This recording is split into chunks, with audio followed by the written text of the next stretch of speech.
ગુજરાતમાં અનેક વખત મુશ્કેલીઓ આવી અને રાહુલ ગાંધી જ્યારે આ મુશ્કેલીઓ આવી ત્યારે ગુજરાતના લોકોના ખબર અંતર પૂછવા માટે કેમ ના આવ્યા? આ ટોણો માર્યો છે હમણાં જ કોંગ્રેસમાંથી ભાજપમાં જોડાયેલા એક પીઢ નેતાએ. કોણ છે આ નેતા અને શું ટોણો માર્યો છે? એમની સાથે જ કોંગ્રેસમાંથી ભાજપમાં આવ્યા તો કોંગ્રેસને કેવી ગાળો ભાંડી રહ્યા છે તે જોઈએ આ રિપોર્ટમાં. નમસ્કાર, નિર્ભય ન્યૂઝ સાથે હું રિદ્ધિ. અર્જુન મોઢવાડિયા હજુ હમણાં જ કોંગ્રેસ છોડી અને ભાજપમાં આવ્યા છે. ભાજપે કંઈક લાલચ આપી અને તેઓ કોંગ્રેસમાંથી ભાજપમાં આવી ગયા. કોંગ્રેસના દિગ્ગજ પીઢ નેતા કહેવાતા હતા અર્જુન મોઢવાડિયા. જ્યારે તેઓ કોંગ્રેસમાં હતા ત્યારે ભાજપને ભાંડવાનો એક પણ મોકો નહોતા છોડતા. પરંતુ આજે એવું કંઈક બન્યું કે રાહુલ ગાંધી દિલ્હીથી ગુજરાત આવ્યા. ગુજરાતમાં અત્યાર સુધીમાં જે કાંડ બન્યા છે, અગ્નિકાંડ હોય, હરણી બોટ દુર્ઘટના હોય, પછી કે મોરબીનો ઝૂલતો પુલ દુર્ઘટના હોય, બધાના પીડિતોને તેઓ મળવા માટે આવ્યા, તેમને આશ્વાસન આપવા માટે આવ્યા કે આ વખતે જે પણ ભાગીદાર છે આ બધા કાંડમાં તેમને છોડવામાં નહીં આવે. અમારે ગમે તેટલું આંદોલન કરવું પડશે, અમે કરીશું અને તમને ન્યાય અપાવીશું. પરંતુ અર્જુનભાઈથી તો રહેવાયું નહીં અને તેમણે રાહુલ ગાંધીને સણસણતો જવાબ આપ્યો અને કહ્યું રાહુલ ગાંધી ખાલી ખોટી રાજનીતિ કરવા માટે આવ્યા છે. તેમણે અત્યાર સુધી ક્યાં ગયા હતા? કોરોના કાળ આવ્યો કે પછી આટલી બધી દુર્ઘટના ઘટી, જ્યારે મોરબી પુલ દુર્ઘટના ઘટી ત્યારે નરેન્દ્ર મોદી મોરબીના લોકોને મળવા માટે આવ્યા હતા. પણ અર્જુનભાઈને એ નહોતી ખબર કે નરેન્દ્ર મોદી ત્યારે ગુજરાતમાં હતા.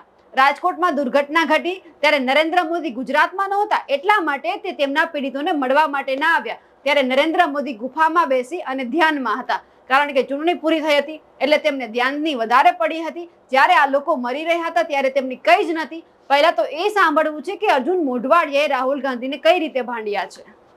ગુજરાત અનેક વખત મુશ્કેલીમાં આવ્યું ત્યારે રાહુલજીને ગુજરાતની જનતાની ખબર પૂછવાનો સમય ન હતો.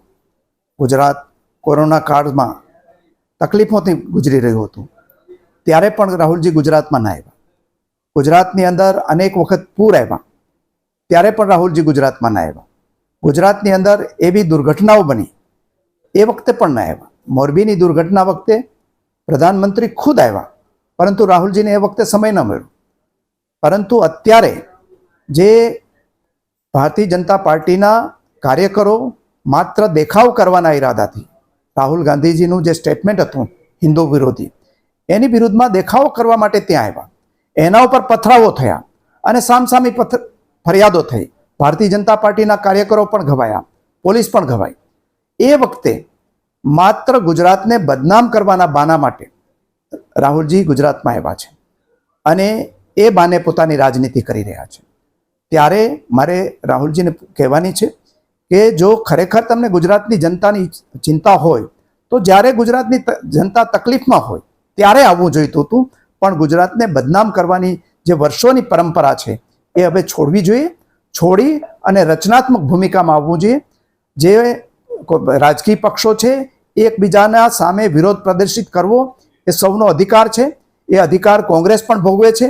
હું જ્યારે કોંગ્રેસ પક્ષનો અધ્યક્ષ હતો ત્યારે ખાનપુરનું ભારતીય જનતા પાર્ટીનું કાર્યાલય છે, એ કાર્યાલયને તાળું દેવાની ઘટના પણ બની હતી અને કોંગ્રેસના કાર્યકર્તાઓએ કરી હતી. છતાં એ વખતે નાનકડી ફરિયાદ કરીને હેરાન કરવાના પણ ક્યારેય પ્રયાસો થયા નથી. ત્યારે આવી બાબતની અંદર પૂર્વ તૈયારી કરીને ભારતીય જનતા પાર્ટીના કાર્યકરો ઉપર હુમલો કરવો અને પછી એના માટે થઈને રાજનીતિ કરવા માટે ત્યાંથી દિલ્હીથી અહીંયા પહોંચવું એ ગુજરાતને બદનામી આપવા સિવાયનો બીજો કોઈ નથી. જો ખરેખર અહીંયા ગુજરાત કોંગ્રેસને ઊભી કરવી હોય તો કોંગ્રેસના આગેવાનોએ પ્રજાની વચ્ચે જવું જોઈએ અને પ્રજાની વચ્ચે જઈ અને પ્રજાના દુઃખ દર્દો સાંભળવા જોઈએ, ફરિયાદો સાંભળવી જોઈએ. રાહુલ ગાંધી છે આજે પીડિતોને પણ મળવા છે. રાજકોટ છે, અમદાવાદ છે, બરોડા, સુરતની ઘટનાના પીડિતોને મળશે. આ ઘટનાઓ બની, જે રાજકોટની ઘટના બની હોય કે સુરતની હોય કે મોરબીની હોય, એ વખતે રાહુલજી કેમ ના આવ્યા? અને ખરેખર જો એમને ચિંતા હોય તો એમણે રાજકોટ જવું જોઈતું હતું. એને બદલે આ બાના જે પોતે આવ્યા છે રાજનીતિ કરવા, એ બાના હેઠળ પીડિતોની સહાનુભૂતિ મેળવવા માટે રાજકોટના પીડિતોને અમદાવાદ બોલાવ્યા છે. તો એ આટલા વખત પછી આ માત્ર રાજનીતિ કરવા છો એ બીજું શું છે? બીજું પીડિતો માટે છે. અત્યાર સુધી શું કર્યું? પીડિતો માટે ગુજરાત સરકાર સખત પગલાં લઈ રહી છે, સુધારાત્મક પગલાં લઈ રહી છે અને એની અંદર જે કોઈ દોષી છે એ દોષીને છોડવાના નથી એવી જાહેરાત કરી છે. આજે દોષી લોકો છે એ કેટલાય જેલમાં છે અને બાકીના જેલમાં જવાની તૈયારી કરી રહ્યા છે. એની પડખે આખું ગુજરાત છે, સહાનુભૂતિ ગુજરાત આખાની જનતાની છે, ત્યારે એના નામે રાજનીતિ પણ ન કરવી જોઈએ. રાહુલ ગાંધી શિવ ભક્તિની વાતો કરે છે. હા, જો ધર્મ છે અને શ્રદ્ધા છે એમાં રાજનીતિ નહીં ભેળવવી જોઈએ. જો ખરેખર એ શિવ ભક્ત હોય તો ચૂંટણી વખતે જ શિવ ભક્તિ રાહુલજી શું કરવા આવે છે? અને એ શિવ ભક્તિ સંસદની અંદર ક્યાં કરવાની જરૂર હતી? એનો ફોટો, ભગવાનનો ફોટો ત્યાં બતાવવાની જરૂર નથી. ભગવાનનો ફોટો તો અંદર પડેલો હોય છે. અને એ તમારે જે મંદિરોમાં જાઓ ત્યારે તમારે શ્રદ્ધાથી માથું ઓટોમેટિક જેને હોય ભક્તિ એ નમી જતું હોય છે. પણ આ ભક્તિ છે એ માત્ર રાજનીતિક ભક્તિ છે અને પોતાને જે શંકરના ભક્ત સાબિત કરવા માટે એમણે આ શંકર ભગવાનની વાત કરી છે. મને કોઈ જગ્યાએ એવો દાખલો નથી કે રાહુલજી શંકરજી ભગવાન સાથે જોડાયેલા હોય એવું કોઈ જગ્યાએ જોયું હોય તો. એટલે આ ભગવાન છે એ બધાના હૃદયમાં બિરાજે છે અને જો શ્રદ્ધાઓ હોય એણે રાજનીતિ કરતી વખતે ભગવાનનું નામ લેવાની જરૂર નથી. અર્જુનભાઈએ આ વખતે કોરોના કાળને લઈને રાહુલ ગાંધીને કહ્યું હતું કે કોરોના કાળ ગુજરાતમાં આટલો મોટો આવ્યો તો રાહુલ ગાંધી લોકોને મળવા માટે કેમ ના આવ્યા? પણ અર્જુનભાઈ તો એ જ ભૂલી ગયા કે એ કોરોના કાળમાં પોતે પણ હજુ તો કોંગ્રેસમાં જ હતા અને તમે પણ એ જ સમયે આ જ ભાજપને ગાળો ભાંડતા હતા. પરંતુ તમને કેમ એવું થયું કે આ વખતે કોંગ્રેસ રાજનીતિ કરવા માટે રાહુલ ગાંધીને બોલાવ્યા છે? તમે એકવાર તો એ વિચારી લો કે કોરોના કાળ ગયો, તમે પણ એ જ કોંગ્રેસની ખુરશી પર બેઠા હતા અને ભાજપને ગાળો ભાંડતા હતા. આજથી 8 થી 9 થી 10 મહિના પહેલા નર્મદામાં જે પૂર આવ્યું હતું, તમે તેમને લઈને પણ ભાજપ ઉપર પ્રહાર કર્યા હતા. કારણ કે પ્રધાનમંત્રી નરેન્દ્ર મોદીનો જન્મદિવસ હતો અને એ જ સમયે ડેમના પાટિયા ખોલવામાં આવ્યા હતા મુખ્યમંત્રીના હસ્તે. ત્યારે પણ તમે આ જ ભાજપની આટલી બધી બજાવી હતી કે લોકોનું તમે નહોતું વિચાર્યું, તમે આમ નહોતું કર્યું, તેમ નહોતું કર્યું, પરંતુ ત્યારે પણ તમે કોંગ્રેસની ખુરશી પર બેસી અને ભાજપને જ ગાળો ભાંડતા હતા. અને અત્યારે તમને અચાનક એવું થયું, કોરોના કાળ યાદ આવ્યો, પૂરની સ્થિતિ આવી, પરંતુ જ્યારે તમે કોંગ્રેસમાં હતા ત્યારે આ ઘટના બની હતી. એટલે જૂનું તો કંઈ યાદ કરવાનું તમારે આવતું જ નથી. તમે પણ એ જ સાંભળી લો, પૂરની સ્થિતિમાં તમે શું કહ્યું હતું ભાજપને? ઉપરવાસ વરસાદ પડતો તો પ્રધાનમંત્રીના જન્મદિવસને આગલે દિવસે તો રાજ્ય સરકારને ખબર નહોતી. હું રાજસ્થાનમાં હતો, મને ખબર પડી કે ઇન્દોરની અંદર ને આસપાસના એરિયાની અંદર ભારે પૂર આવેલો છે, ભારે વરસાદ થયેલો છે મધ્યપ્રદેશમાં. તો આપણી સરકારને ખબર નહોતી. એના આંકડા એની પાસે હોય. એની પાસે તો કોમ્પ્યુટરાઇઝ વ્યવસ્થા બધી છે કે ઉપરવાસ વરસાદ પડે છે તો લોકોને તરત ચેતવી દઈએ કે ભાઈ પૂર આવવાનું છે ને આટલા લાખ ક્યુસેક પાણી છોડવાનું છે અને એનાથી આટલા ગામડાની અંદર પાણી આવી જશે અને એમાં આટલું થઈ શકે એમ છે, એટલે લોકો સાવચેત રહીએ. આ તો જ્યારે પાણી છોડાયું નહીં, પાણી આવી ગયું પછી લોકોને ખબર પડી કે અમારી ઉપર તો આવી આફત આવી છે. અને એટલા માટે જાહેરાત ન કરી કારણ કે મુખ્યમંત્રીના હાથે દરવાજા ખોલવાના હતા. એ જે આ પ્રકારની રમતો છે, નવી રમતો શરૂ થઈ છે અને એમાં લોકોનું જે થવાનું થાય. પરંતુ રાજકારણમાં વરસાદ લઈ આવવાનો જશ અમને મળવો જોઈએ, વરસાદને કારણે પાણી આવે તો એનો જશ અમને મળવો જોઈએ, દરવાજા ખોલવાનો જશ અમને મળવો જોઈએ. અને દરવાજા ન ખોલે અમે સમયસર, ખાલી માત્ર મુખ્યમંત્રીની રાહ જોઈને દરવાજા ન ખોલે અને લોકોની જાનમાલ જાય અને કોંગ્રેસ અવાજ ઉઠાવે ત્યારે એમ કે કોંગ્રેસે રાજનીતિ કરી છે. તમે શું કરતા હતા? અમે તો કોઈ રાજનીતિ નહોતા. અમે તો મુખ્યમંત્રી દરવાજા આગલે દિવસે ખોલી નાખ્યા, અમને કોઈ પ્રોબ્લેમ નહોતું. ભલે એને વધામણા જેના કરવા હોય એના કરે, પણ આવું આ કોઈ દિવસ ચલાવી લખાય નહીં. આ ગુનાહિત બેદરકારી નહીં, ગુનાહિત કૃત્ય છે. બેદરકારી તો ન કહી શકાય આને, એટલા માટે જાણી જોઈને કરવામાં આવેલું છે. એટલે ગુનાહિત કૃત્ય છે અને આ સજાને જે થઈ શકે એવું કૃત્ય છે. રાજ્ય સરકારે નવેસરથી પેકેજ બહાર પાડવું જોઈએ. ખાસ કરીને ખેતરો ધોવાયા છે, મકાનોને નુકસાન થયા છે, ઘર વખરીને નુકસાન થયું છે, લોકોની લગભગ 1 મહિના સુધીની રોજગારી જવાની છે.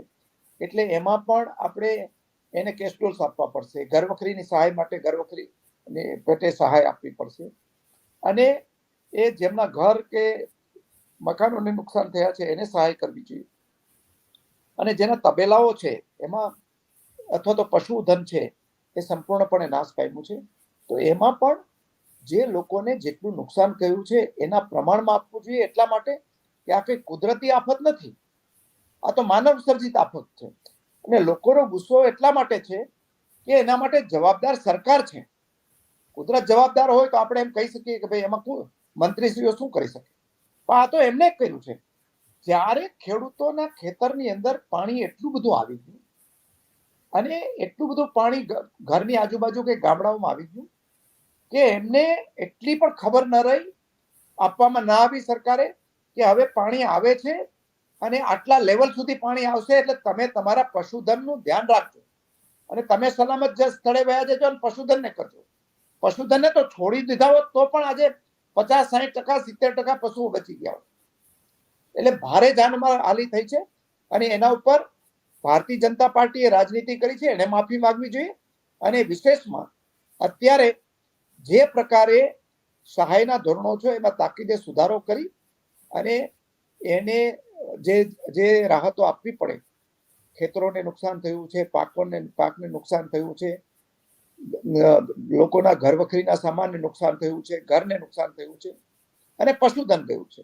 હવે અર્જુનભાઈ, તમે એવું કહી રહ્યા છો કે આ વખતે રાહુલ ગાંધીએ ભગવાન શંકરનો ફોટો બતાવી અને રાજનીતિ કરવાની કોશિશ કરી છે, પણ તમે એ તો વિચારી લો, પ્રધાનમંત્રી નરેન્દ્ર મોદી અયોધ્યામાં શું કર્યું? લોકસભાની ચૂંટણી નજીકમાં આવતી હતી, ભગવાન રામનું મંદિર તાબડતોબ બનાવડાવ્યું અને તેમાં પ્રાણ પ્રતિષ્ઠા પણ કરવામાં આવી. ત્યારે તમે ક્યાં ગયા હતા આ લોકોને ટોણો મારવામાં? રાહુલ ગાંધીએ લોકસભાની અંદર ભગવાન શિવનું પોસ્ટર બતાવીને તમને વાત કરી તો તમને લાગી આવ્યું, પરંતુ આજ પ્રધાનમંત્રી નરેન્દ્ર મોદીએ ચૂંટણી ડિક્લેર થાય એ પહેલા જ અયોધ્યાની અંદર ભગવાન રામનું મંદિર બનાવ્યું, તાબડતોબ મંદિર બનાવવામાં આવ્યું. ત્યારે તમે બધા ક્યાં હતા? અને ખાસ જ્યારે તમારે એ યાદ રાખવું જોઈએ કે જો તમે ભગવાન ઉપર રાજનીતિ નથી કરતા તો પ્રધાનમંત્રીએ ભગવાન ઉપર રાજનીતિ કેમ કરી છે? પરંતુ એ જ પ્રધાનમંત્રી નરેન્દ્ર મોદી અને તેમની ભાજપ સરકારને અયોધ્યામાં ભૂંડી હાર મળી છે.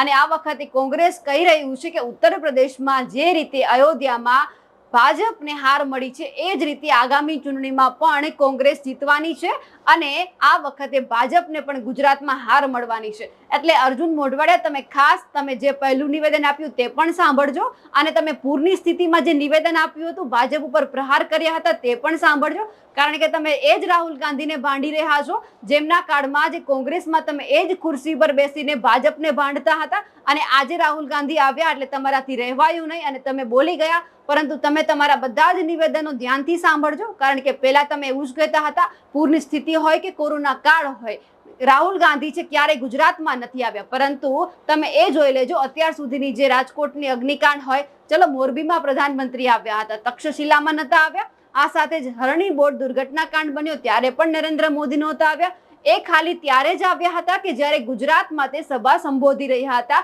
અને તે ગુજરાતમાં હતા. જો પોતાનું જ ગુજરાત હોય તો જ્યારે આટલા કાંડ બન્યા હોય ત્યારે તેમને આવવું જોઈએ. એટલીસ્ટ કે રાહુલ ગાંધી આ બધા કાંડ જોઈને પછી ગુજરાત આવ્યા છે, લોકોને મળ્યા તો છે. પ્રધાનમંત્રી હજુ પણ રાજકોટ દુર્ઘટના કાંડના જે પીડિતો છે તેમને નથી મળ્યા. અર્જુન મોઢવાડિયા કોંગ્રેસમાંથી ભાજપમાં આવ્યા અને જે આ તેવર બદલાયા તેમને લઈને તમારું શું કહેવું છે અમને કમેન્ટ કરીને ચોક્કસથી જણાવજો. સાથે જ નિર્ભય ન્યૂઝને લાઇક, શેર અને સબસ્ક્રાઇબ કરવાનું ના ભૂલશો. નમસ્કાર.